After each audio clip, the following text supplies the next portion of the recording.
عليكم ورحمة الله وبركاته. ازيكم يا حبايبي؟ عاملين ايه؟ يا رب تكونوا بخير. جايين النهاردة بقى مع بعض في شوية حاجات كده هوريها لكم الاول، وبعدين نعمل المولتو الخطير اللي انتوا شفتوه في الاول. المهم يعني قلت اما الحق كده الحاجات دي قبل ما تخلص، لان هي يعتبر في فترة رمضان، وبعد رمضان كده بتبدأ تقل خالص، ما بتبقاش موجودة. زي ايه؟ هقول لكم.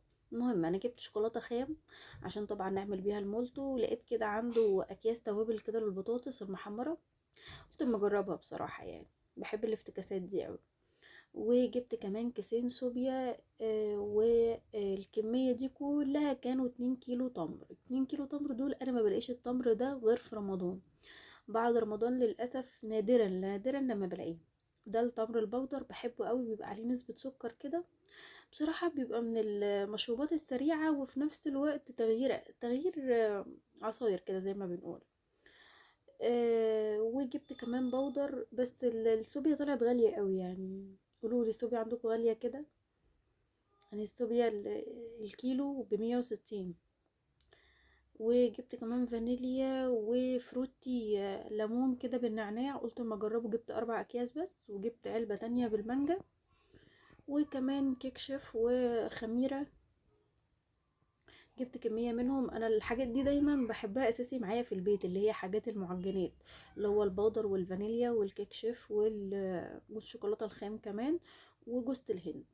بس بجيب بكميات قليلة. المرة دي جبت كميات كتيرة لان ناوية الفترة اللي جاية اعمل معجنات كتير، فده اللي خلاني اكتر في الكمية. والعصاير بصراحة ما بقتش بشتري فاكهة كتير، بقيت اكسل انزل اشتري فاكهة كتير.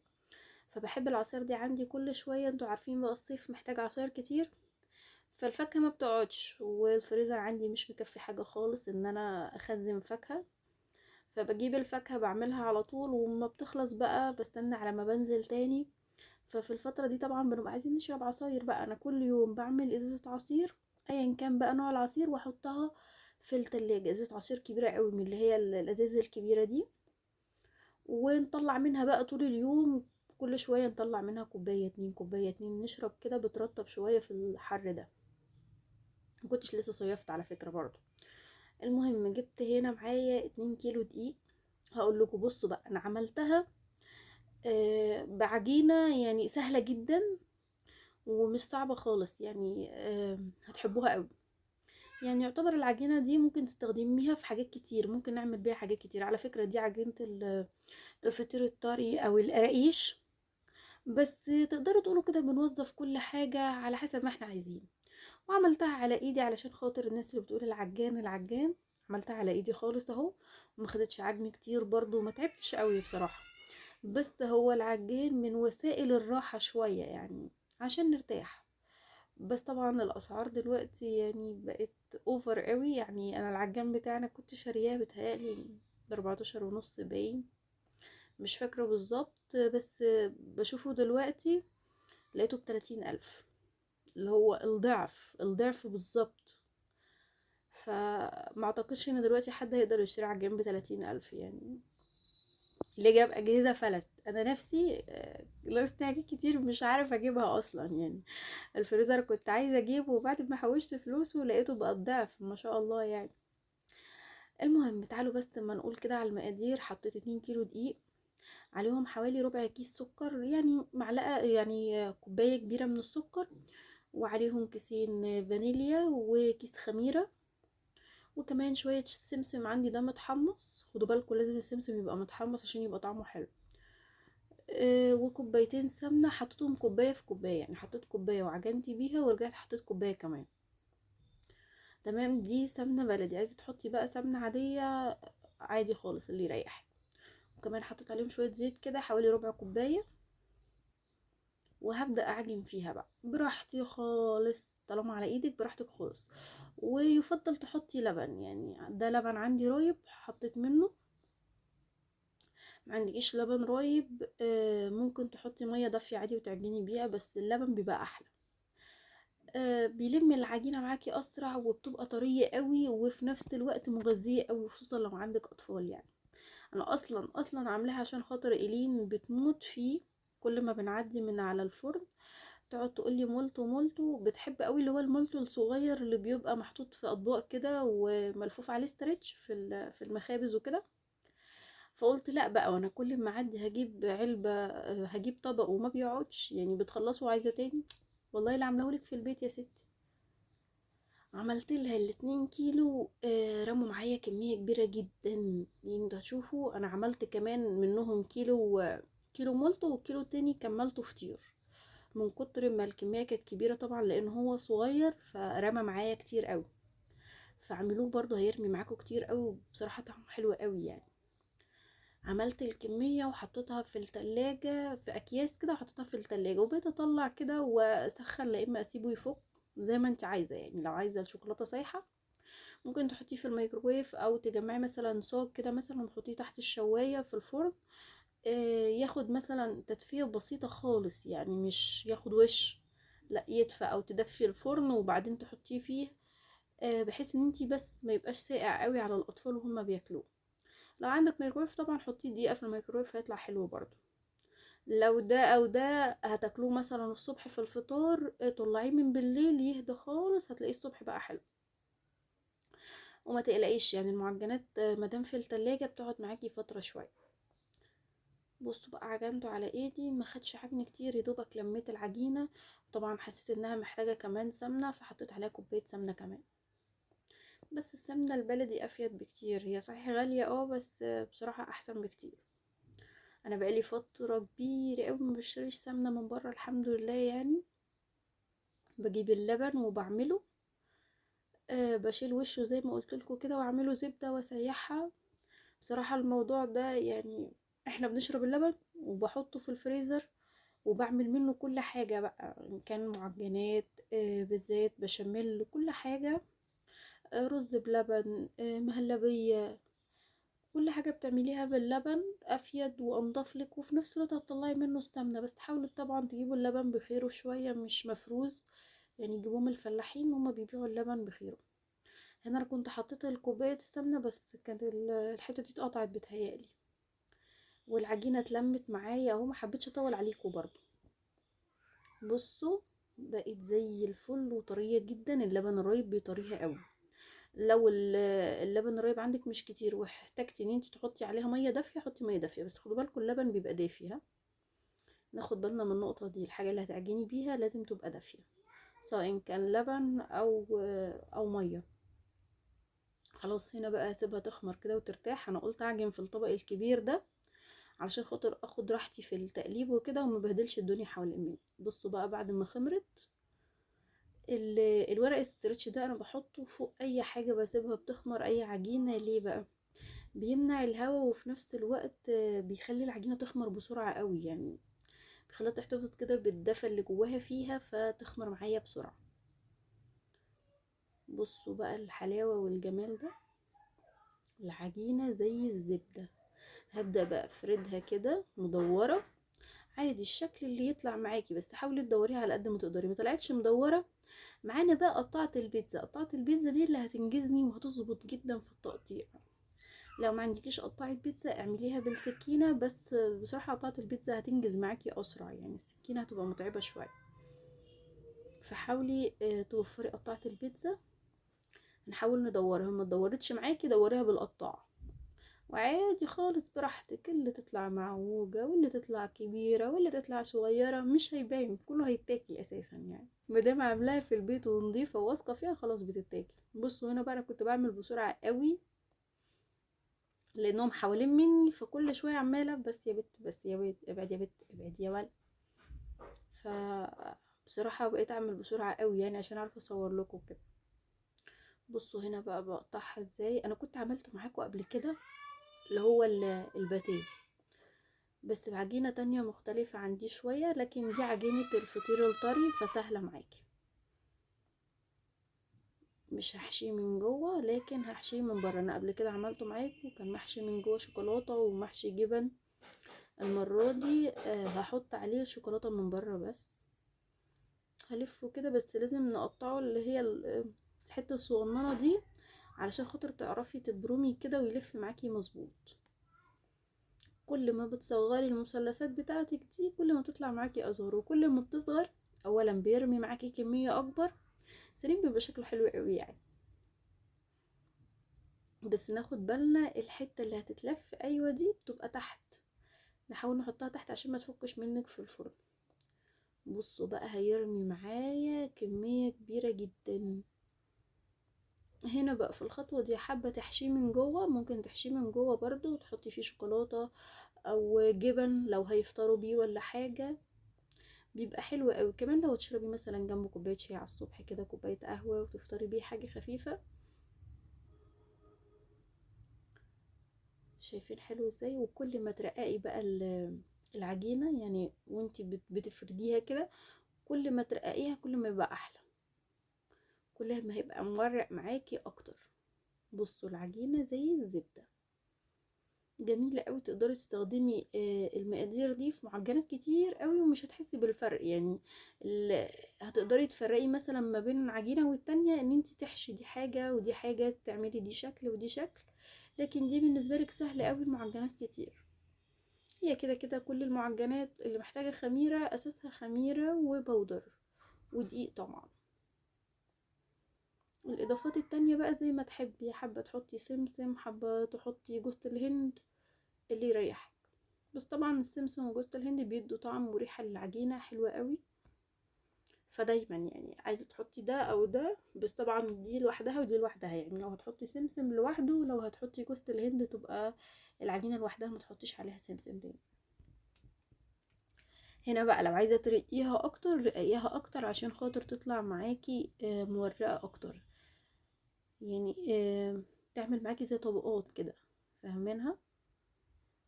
شايفين؟ سهلة خالص وسريعة جدا. يعني 2 كيلو رمى معايا كمية كبيرة.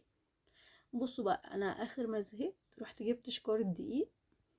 هي كان بمبلغ بصراحة يعني، اللي هي الشكارة ال50 كيلو، وحطيتها عندي.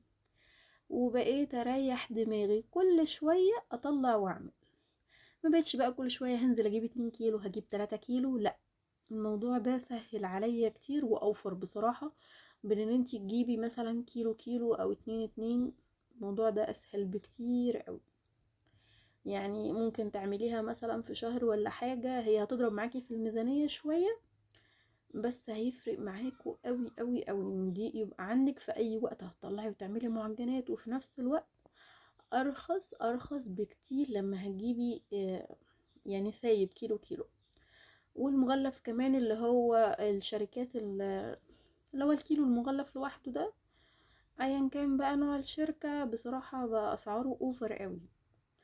يعني هنا انا كنت جايبة ال50 كانت ب800، بس انا جايباها بقالي فترة، انا جايباها من قبل رمضان، بس ما كنتش فتحتها بصراحة. يعني بقالي حبة حوالي شهرين كده جايباها، بس ما كنتش عملت اي معجنات ولا اي حاجة خالص، لسه بادئة اعمل اهو. انا كده كده ما بحبش اشتغل كتير في رمضان، يعني بحس ان شهر رمضان يعني للصيام بس والعبادة، مش ببقى حابة اعمل فيه حاجات كتير بصراحة. يعني ناس كتير بتحب قوي تطبخ في رمضان وتتفنن في الاكل، لا انا بالنسبه لي شهر رمضان مش شهر اكل خالص. يعني انا جبت الحاجه بس قبلها، يعني جبت بس شكارة دي قبل رمضان علشان الاسعار، لان كله قال لي الاسعار هترفع. يعني مش عارفه الشكاره اللي انا جايباها ب800 دي دلوقتي ممكن تكون ب1000 او عدت ال1000 كمان. مش عارفه بالظبط السعر دلوقتي كام، بس ده اللي خلاني اجيبها، بس حته الاسعار. لكن ما بشتغلش كتير اكل في رمضان، يعني الاكل بيبقى عادي خالص زي بقية الايام، يمكن اقل كمان. قليل لما بعمل حلويات برضو في رمضان بس يعني ده بالنسبة لي. ممكن اللي احنا نجيبها مثلا شوكولاتات، دي بجيبها وبجيب كميات كمان. لكن اي حلويات اي معجنات ببقى قليل جدا لما بعمل في رمضان. يعني بالنسبة لي ده شهر عبادة. فخلاص بقى رمضان خلص، كل سنة وانتم طيبين. قلنا نفوق بقى، نفوق ونرجع بقى نعمل فطير ونعمل مولتو ونعمل قراقيش ونعمل بسكوتات وكعك براحتنا خالص. بس طبعا بما اني عملت معاكم البسكوت قبل كده والكعك، محبتش اوجع دماغكم تاني بيه. فقلت بقى المولتو اللي انا ما عملتوش معاكم، يعني عملت الباتيه لكن ما عملتش المولتو، فده اللي حبيت اوريهولكم. وبصراحه سهل قوي وحلو. بصوا هنا كنت رققتها قوي وقطعت البيتزا انجزت معايا جامد. لو ما عندكيش قطاعة اشتري قطاعة، هتفرق معاكي اوي في المعجنات في التقطيع، مش شرط في دي بس، لا في كل تقطيع المعجنات هتلاقيها سهلة معاكي، اسهل من السكينة بكتير قوي. بصوا كده مثلثات، وبعمل لها حتة صغننة كده من تحت عشان تفرد معايا وانا بلف.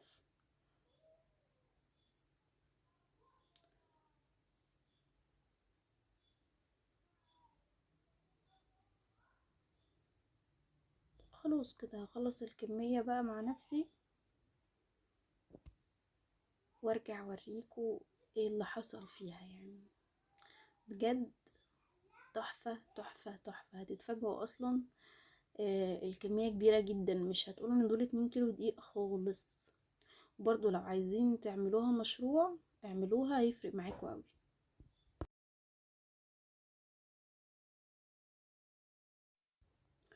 يعني موضوع المشاريع الصغيرة دي بتبقى حلوة قوي في الحاجات دي، يعني موفرة ونظيفة، وفي نفس الوقت هتكسبي منها كويس قوي.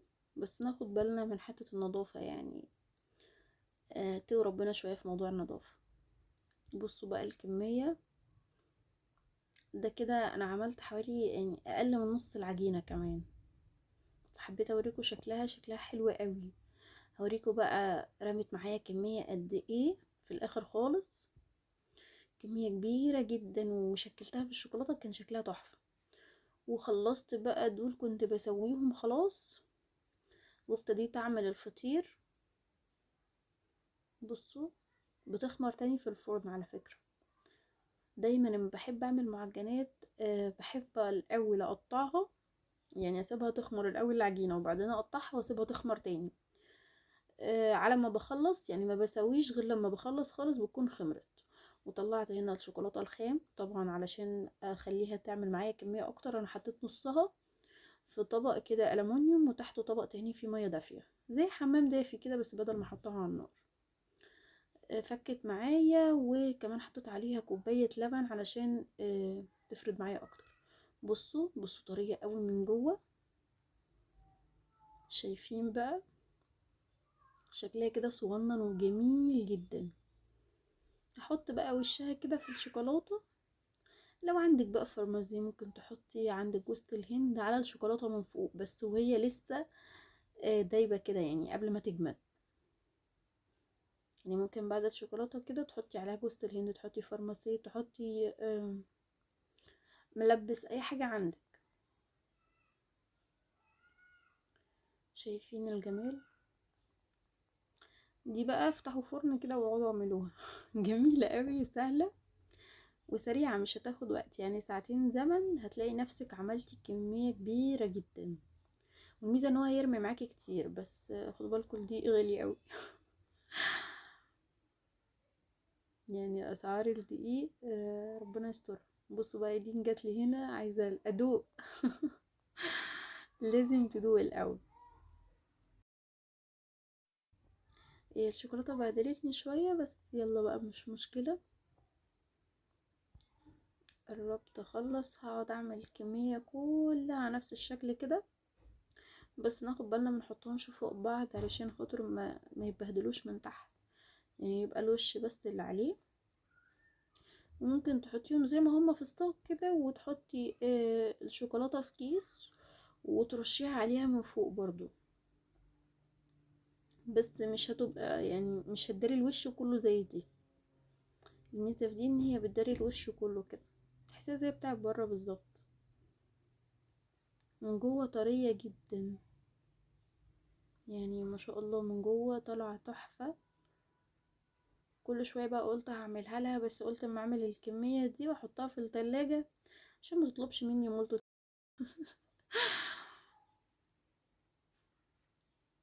عملتهم كلهم كده وحطيتهم في الصاج ده واسيبهم ينشفوا خالص، وبعد كده بقى هبدأ احطهم في الكيس. بصوا الكمية قد ايه، ولسه الشوكولاتة هنا ابتدت تجمد معايا حتى لما بحطها على المولتو. بصوا جمدت ازاي في الاواخر. هتلاحظوا الفرق ما بين اللي معمولة في الاول واللي معمولة في الاخر. لما تقلت تحت ابتدت تتقل معايا كمان فوق المولتو. والفطير بقى اللي انا عملته ساده خالص، بحب اعمله ساده كده، بناكله جنب كوبايه الشاي على الصبح، بقى حلو قوي جنب كوبايه شاي، كوبايه قهوه مثلا، حلبه، ينسون، نعناع، المتوفر عندك اي حاجه سخنه بيبقى جنبها حلو قوي على الفطار. ممكن تحطوا عليه جبنه، يعني ممكن مثلا بعد ما بيستوي كده احط عليه جبنه من فوق وباكله، بيبقى برضو طعمه حلو قوي. بصوا بقى الملط الجامد بتاعي بعد ما الشوكولاته عليه نشفت خالص، شايفين الجمال والحلاوه؟ جربوه وان شاء الله بقى هيعجبكم، مش هتبطلوا تعملوه باذن الله. انا كنت خلاص خلصت المولتو كده، وكنت بسوي لسه برضو الفطير ما كنتش خلصته. الكميه ما شاء الله كبيره، وطعمه جميل جدا وطري قوي من جوه، يعني خدوا بالكم من النقطه دي، بصوا طري من جوه خالص، بصوا